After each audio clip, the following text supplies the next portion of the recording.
All right, now I got something pushing down on the pipe that's on the outside of the tank to hold the tip of this pipe up out of the water. You don't want to glue underwater. Using a transition glue, we got our reducer bushing in there. All right, quick insert. Oh, perfect. Perfect is what we're going for. All right, this particular sump tank has an outlet end. So we're gonna go ahead and cap that because we already have our pipe running into the other side.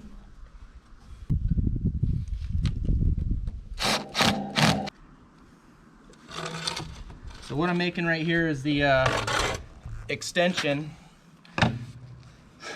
This is the sanitary T extension on the inlet side of a sump tank.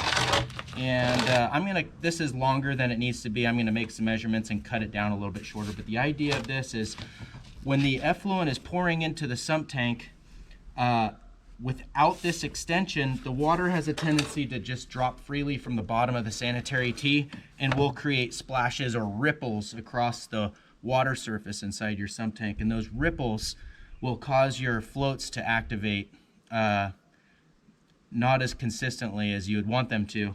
That could change your dose each time your pump turns on or off. So putting an extension on will allow the water that's pouring into your sump tank to travel down this pipe all the way to below the surface and not cause any rippling effect across the water surface in your sump tank. So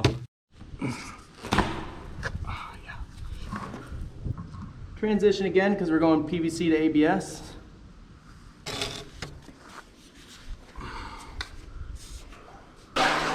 There it is. You see what it's doing? It's getting that water all the way down. The water level in here eventually will be somewhere up around here. Ideally, the water level will stay above the top of the pump. Helps keep the pump cool, helps keep the pump from rusting. That's what it is. Just like that.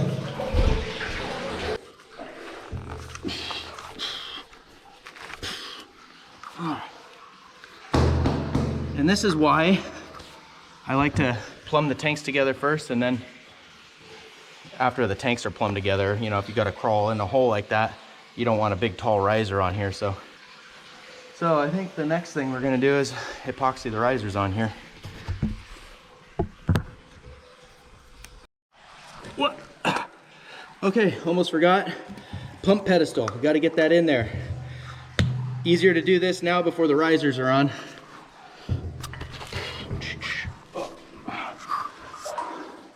Come here. All right.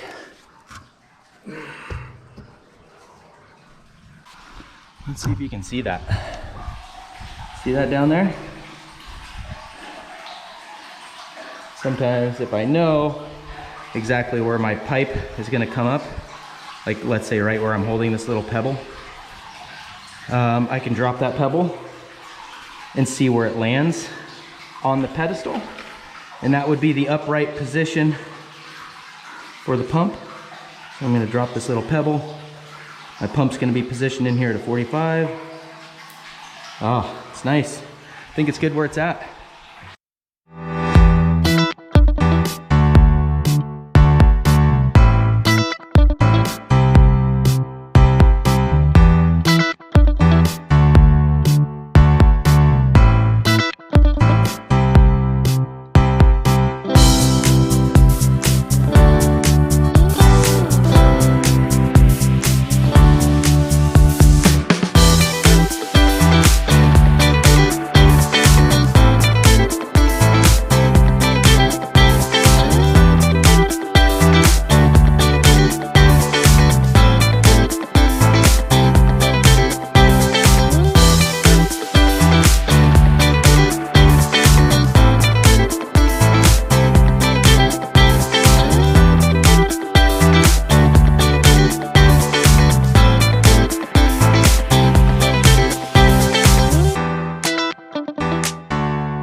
Just drilled the pump discharge perforation through the riser. You can see I took the grinder and ground back the ribs of the riser, and that's as it's necessary to get the rubber grommet in there just right.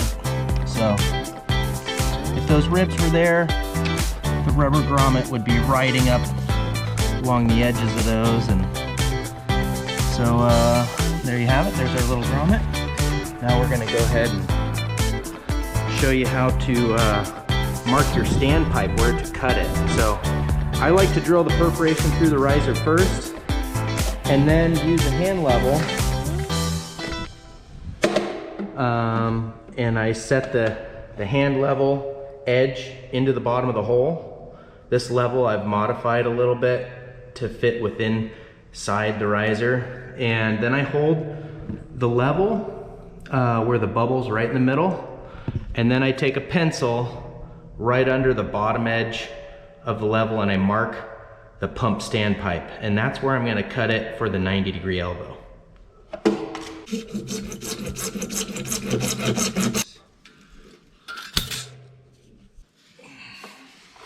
And I can also now drill out for the external splice box.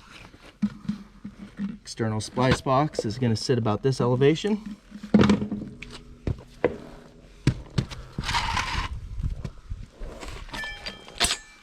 So I've already drilled my pilot hole, which I like to do before I put the actual hole saw bit on. If you don't, you can oftentimes plunge through, and then this guy, your hole saw, will be spinning and it'll snap your inner drill bit. So get your pilot hole drilled first. It's usually a little safer, and then you can start sawing your way through. Now we're going to mix up a little bit of epoxy and put our external splice box flange onto the inside of the riser, and it's gonna go fit in just like that.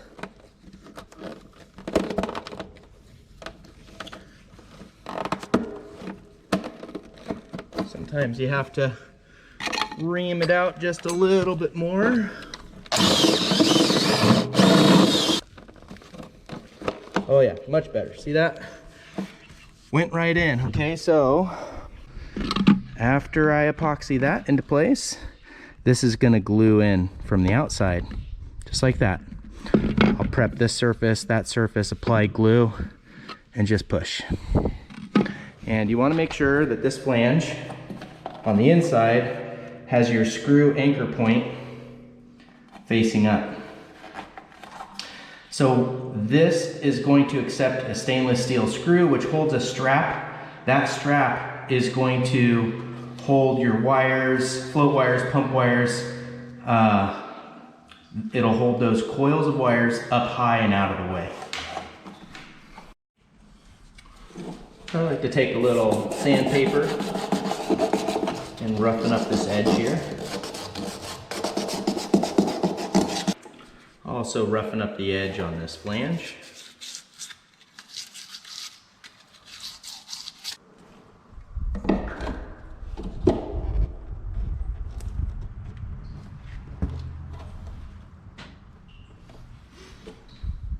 Just like that. All right, got my valve assembly here. Get my primer on there. And when I'm applying glue to a ball valve or a gate valve, I like to close the valve. Curious to know what you like to do. I'm hopeful that by closing the valve, it prevents glue from getting down into like the channel, for instance, that a gate valve has. So 90 check valve, which only allows water to go one direction. Very important. Union, ball valve, or you could use a gate valve here. This is a pretty short riser, so I went with a ball valve. They're a little less expensive, but a gate valve is pretty tall and might interfere with the lid on this short riser right here. So to glue this guy in, I'm going to loosen up the union, prime my standpipe, hopefully without leaving big drip marks going down the side. There we are. And apply a little glue. If you really don't want to see the glue, or you don't want to see the primer, you can use a clear primer. And a clear primer is nice. And the clear glue is nice. It makes a little nicer looking finished product than like a blue glue or purple primer. The benefit with purple primer is that, especially for an employer that's showing up and looking over work that was done by his employees, he can see more clearly what was primed and maybe what wasn't primed before being glued. So if you're an owner operator, you're doing your own plumbing, clear glue, clear primer might be the way to go. But if you got guys working for you, unless they're really good guys, maybe not bad to have the purple primer if you're really into inspecting their work. Okay, so that's that.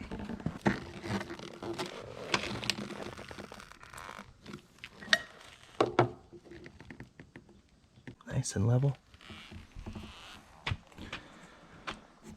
Got all kinds of stuff out here. All my little gadgets.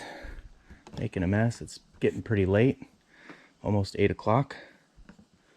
Trying to get this tank filled with water. That's really what I'm doing here this late. Trying to get this sump tank filled with water so that the concrete can absorb the water over tonight, because tomorrow's inspection day and I don't want these tanks to be absorbing water. For a water tightness test, it's always good to have your tanks pre-filled the day before. Concrete is porous and can absorb water. Like if you were to fill both of these tanks right before an inspection, it's likely they wouldn't pass. But it all depends on the concrete, and maybe how cured it is and all those sorts of factors. But I'm gonna go ahead and do a couple more things while I'm waiting for this water to raise up here in the sump. I did just mount the control panel. I'm gonna take some pressure treated 2x4. I'm gonna put a 2x4 support board right here. That's gonna support the conduits coming up into the bottom of the panel. That support board will be somewhere between the ground and the bottom of the panel, about halfway. These panels here in our county need to be 36 inches above grade from grade elevation to bottom of panel. So we'll put that cross brace in here, maybe somewhere around 18 inches on center above grade, and that should be good.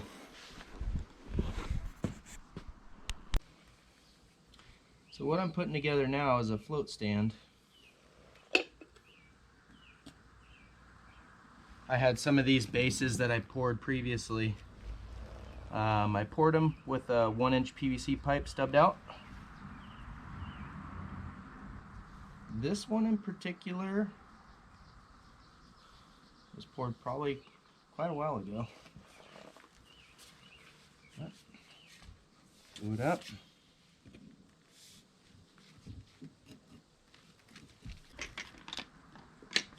Float.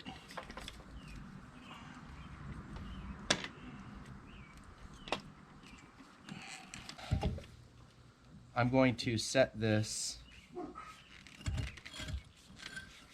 so that this float, the float that turns the pump on and off, is going to be at no point leaving the pump exposed to air. We want to keep the pump underwater at all times. So we'll fine tune this as well, but I'm going to go ahead and set it about here. I think that should keep the pump underwater. Don't ask me how many times I've dropped tools in tank holes or septic tanks. It's been a lot.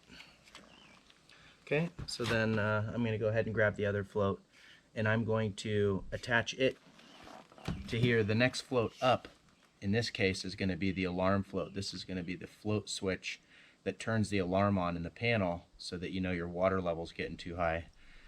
We like to position the alarm float to turn on 4 inches above when the pump turns on. So if the pump doesn't turn on here, 4 inches later in water elevation, roughly 4 to 5 inches, the alarm is going to go on.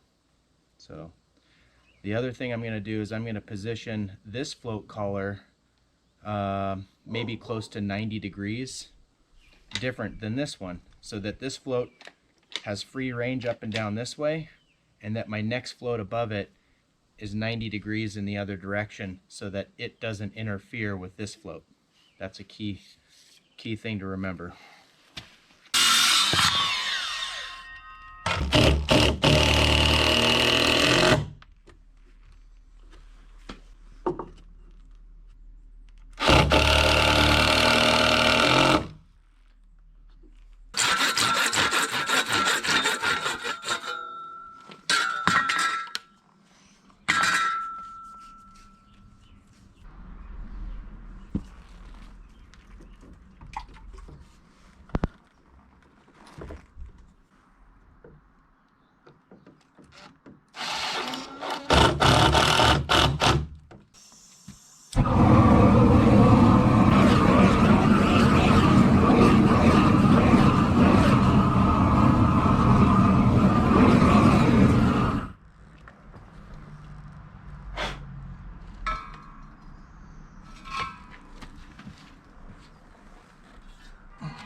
Let that harden up just a little bit.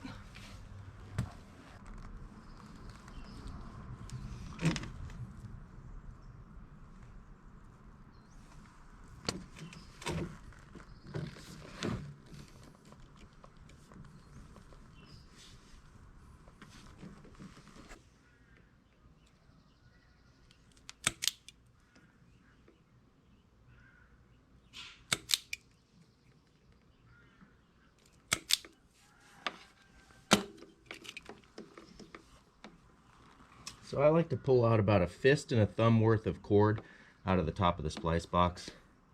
I feel like that gives me an adequate amount of wire length to work with when I'm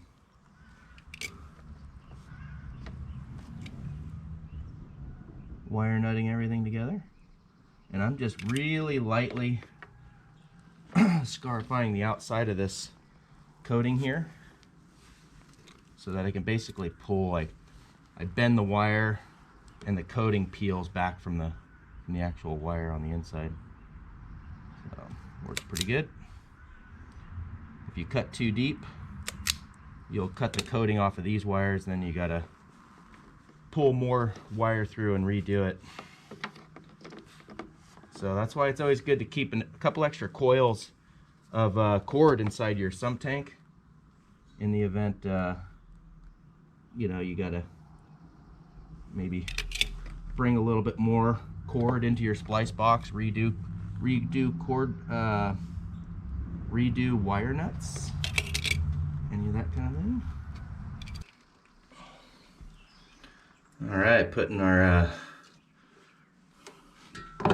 float stand handle on. And in my haste last night, I was cutting this float stand pipe down because it was sticking well up out of the riser, and I think it was sitting on top of the pump pedestal when I was deciding where to cut it, and of course I cut it, and then it kind of dropped off the pump pedestal and it was too short, so I had to add this coupling. Mistakes happen, it's alright. keep moving on. It's not gonna hurt anything. You can see the floats there. See how they're positioned on the float stand to be away from one another. 90 degrees is fine. And when I'm lowering this pump pedestal down, the pump is at the back over there, right? Notice how my floats are going to be hanging in the opposite direction of the pump. So we want those floats to be unencumbered. They're going to be out of the way of everything, off to the side. Hanging in there a little crooked. There we go. And yeah, we just don't want them to be. There we go. Just being a little finicky. We don't want the floats getting hung up on anything. That's the main thing.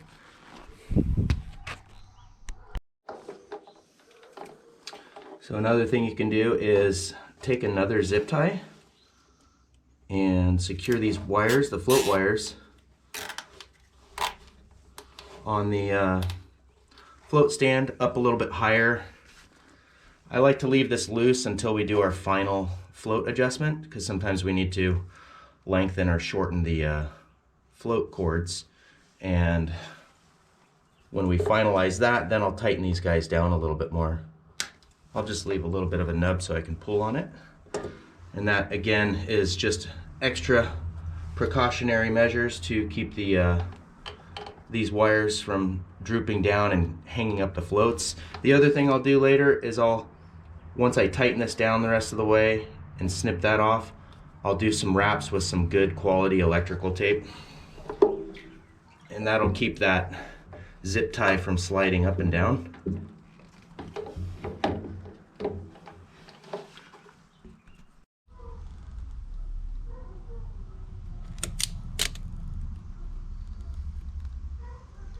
I always like to fan those wires out a little bit.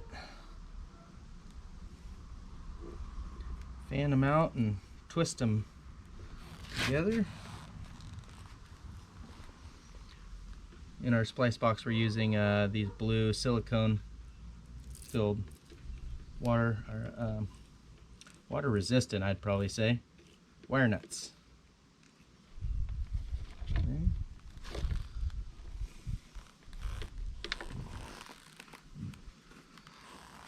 So now I have all these. I give them a little tug test. They're all done here. Tug test. Nothing's coming loose. Okay. And what I like to do, I like to take my bundle and I like to secure that bundle a little bit with some electrical tape.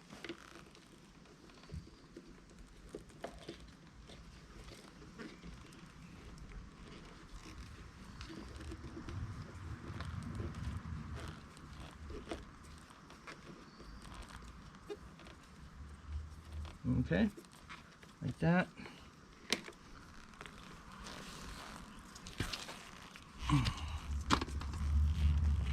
All right.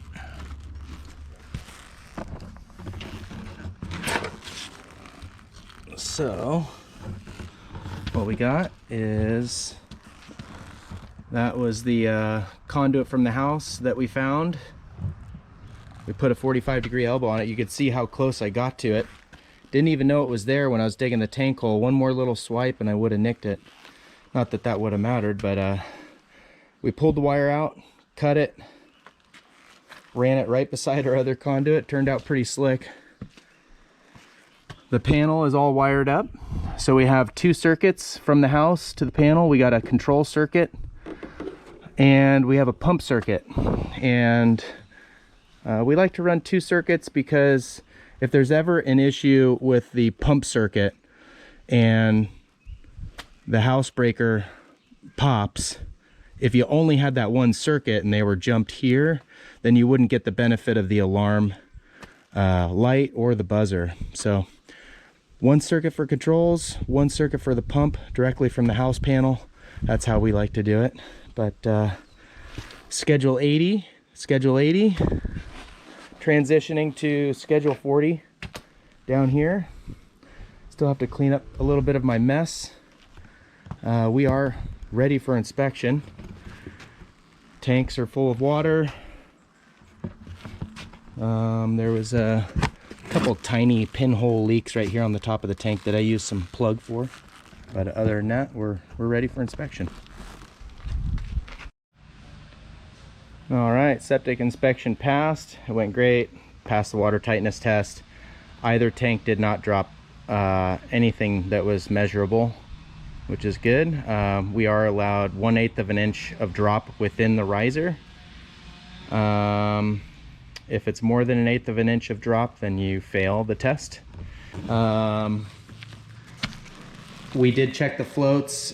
In this 1,000-gallon tank, we have 20 gallons per inch of elevation. So we have the float set. It was an 8-inch dose, so it's pumping 160 gallons each time the pump turns on. This kind of information can be handy for a property owner to understand how much water they're using, or maybe even how much water a tenant of theirs is using at one of their rental properties. And I wanted to go over the issue with our pipe down here. And you can see it sagging a little bit. This is exactly what it would do if it wasn't supported. If we just backfilled, this pipe would be bowed down.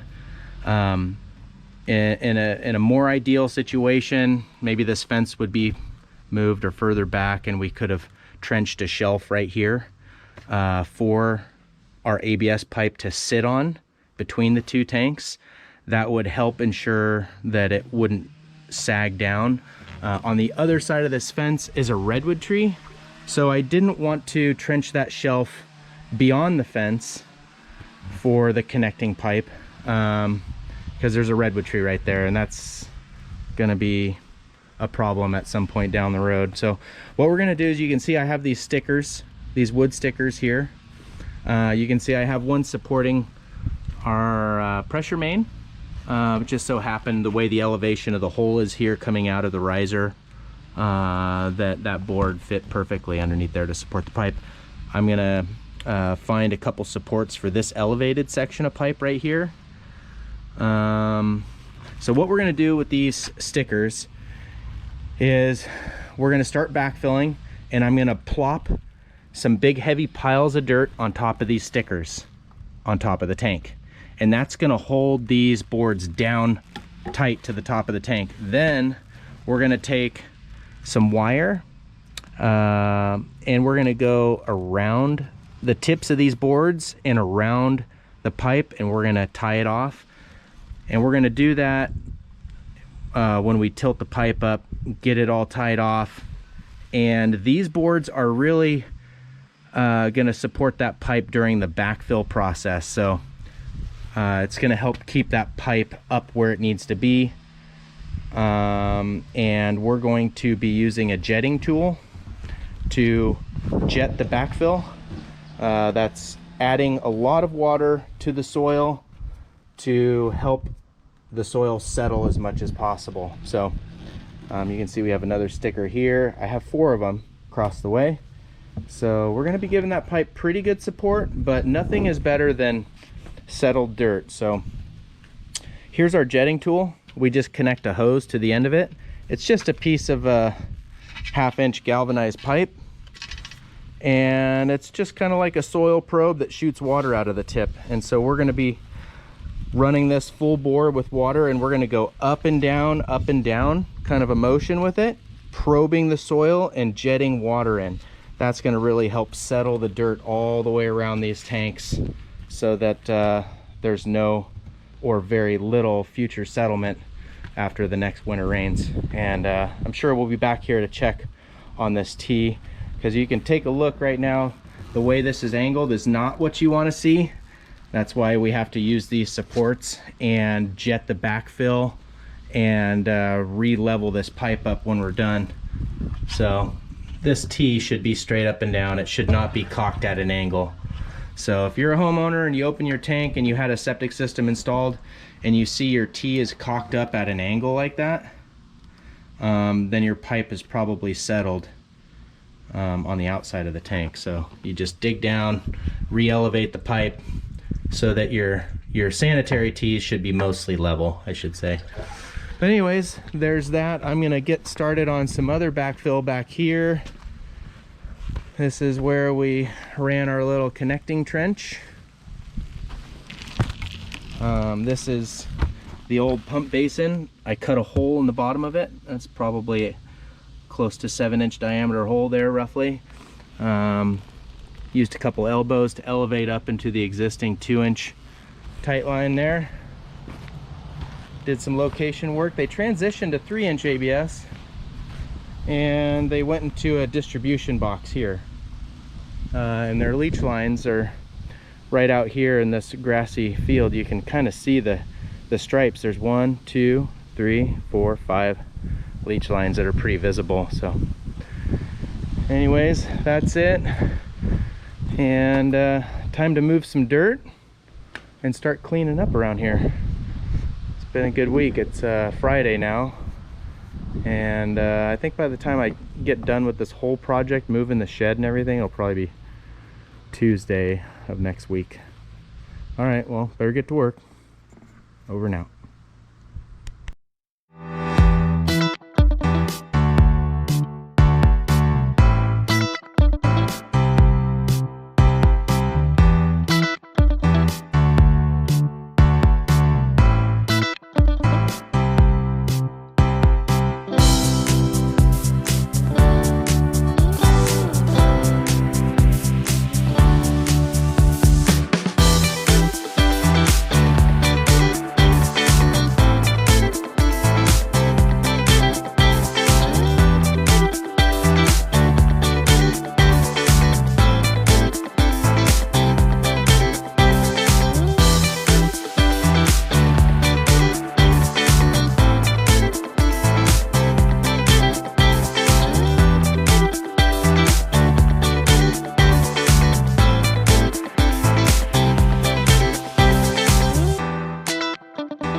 You know, another great way to deal with, supporting pipes in and around septic tanks, especially like the outlet pipe going into the sump tank, would be to use a bedding material like a clean drain rock, like a 3/8 chip or 1/2-inch drain rock, because it has a relative compaction of at least 85 or 95 or 90% in a confined space.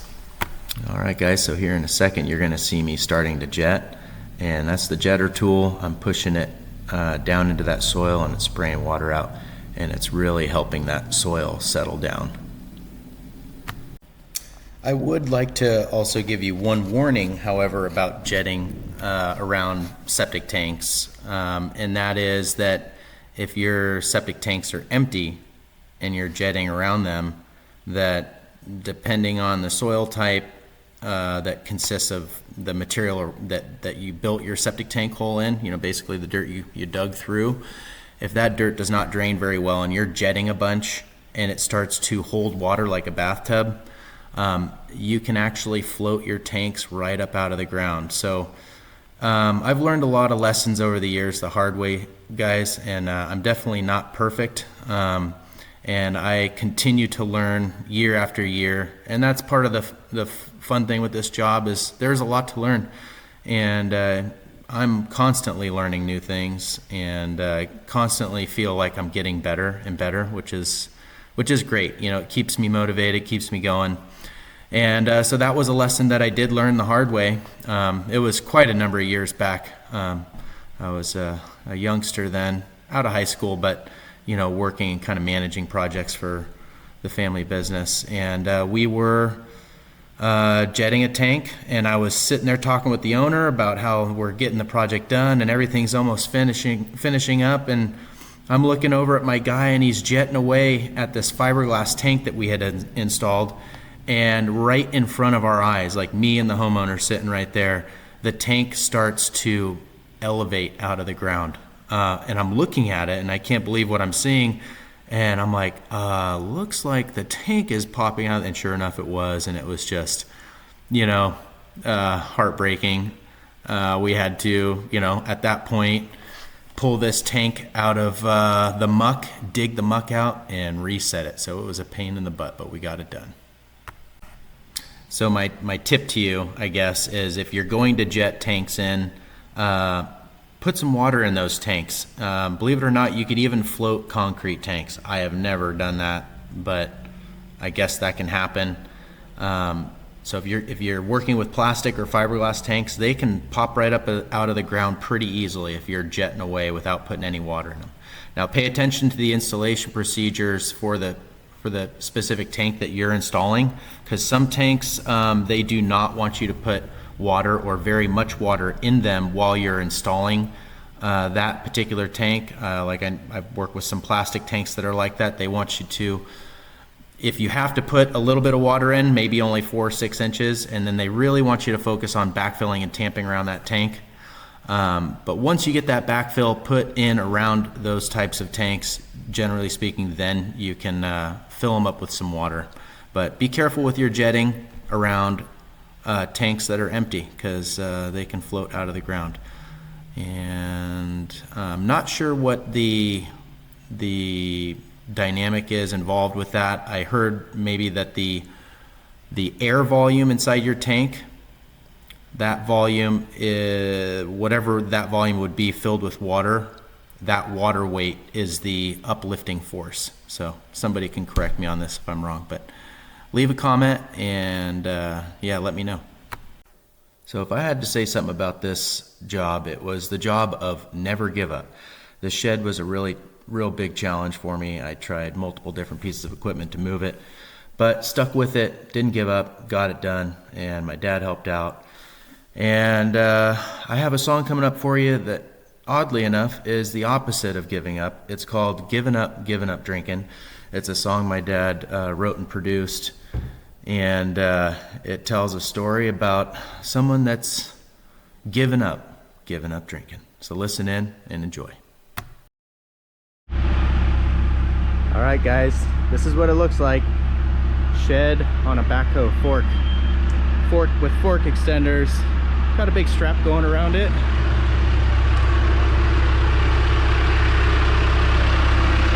You can see I got the backhoe stick out. I had to back up through here and raise it up over the fence.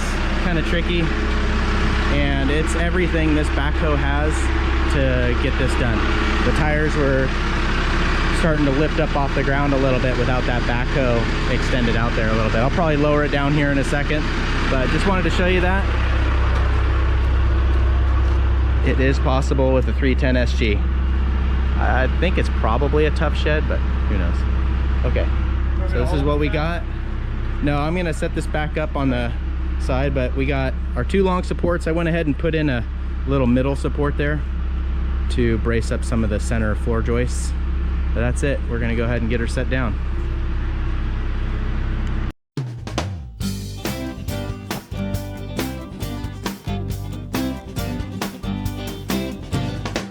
I've done a lot of living, come so close to dying. I'm gonna tell you my story, there ain't no sense in lying. I've lived my life so hard, rock feels like a pillow. Yeah, my face is full of wrinkles, beard's tough as Brillo. I've given up on fighting, I've done a lot of thinking. I even gave up women and my hot rod Lincoln, but I've given up. giving up drinking. I thought of some solutions to keep from my pollutions. I've been to self-help classes and I've made some resolutions. I'm giving up on fatty foods, they're no good for me at all. Yeah, I'm cutting back on dairy goods, caffeine, cholesterol. But just so you don't think I'm really off the wall, there's one thing I hold sacred, I'm not crazy after all. I've given up drinking. I've given up on pot, I've given up cocaine. Ooh, after LSD, I've never been the same. I've given up these habits and I've thrown them out the door. I've sworn to God and country I won't do these things no more. But I cannot tell a lie without my eyes blinking. I've been to hell and back to these depths that I've been sinking. But I've given up drinking. It's not so very hard to quit alcohol. I quit 100 times, still come back for more. I've had the 502 blues, my license I did lose. But running, walking, hitchhiking, I still the hands-on booze. You might think I'm crazy that I get so stoned, but I only drink with other folks, or if I am alone. Yes, I've given up drinking.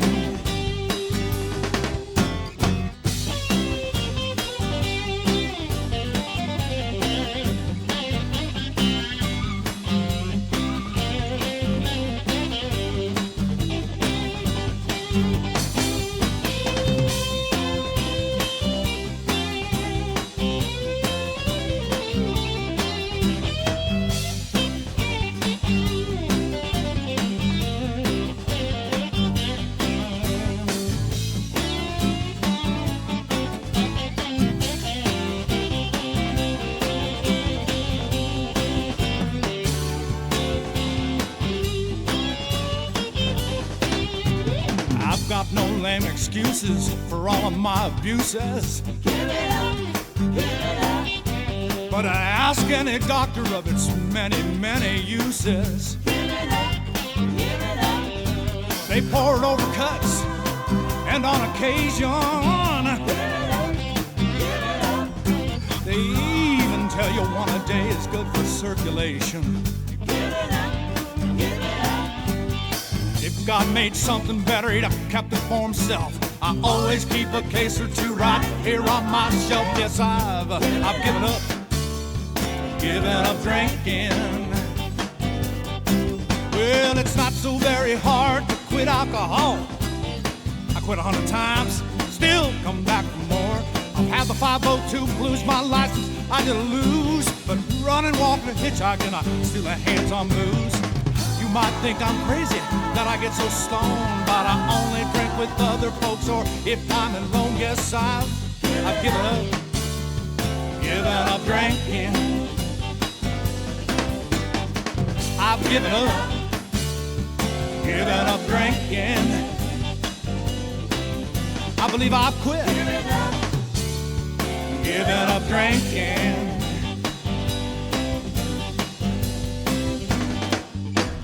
All right, got the truck loaded up with all the junk. I think I'm calling it a day here today, and probably calling it for this video. Got the fence in. We're gonna be coming back. This will probably be another video, but we're gonna be redoing his driveway. The shed used to sit here.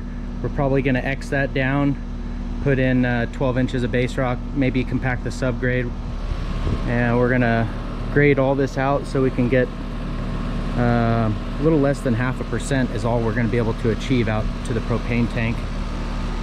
Anyways, calling it for this video. I got the sidewalk washed off, sheds put back where it needs to be, riser lids washed off. I like to do that. I checked inside the sump tank, floats, everything's looking good. Valves are open. Always make sure if you're doing septic system work and there's valves, make sure if they need to be open that they're open. And in the control panel, the breakers are on. Yes, everything's up and running. Looking good, looking good. And got all that backfilled out there. So yeah, appreciate you guys watching the video.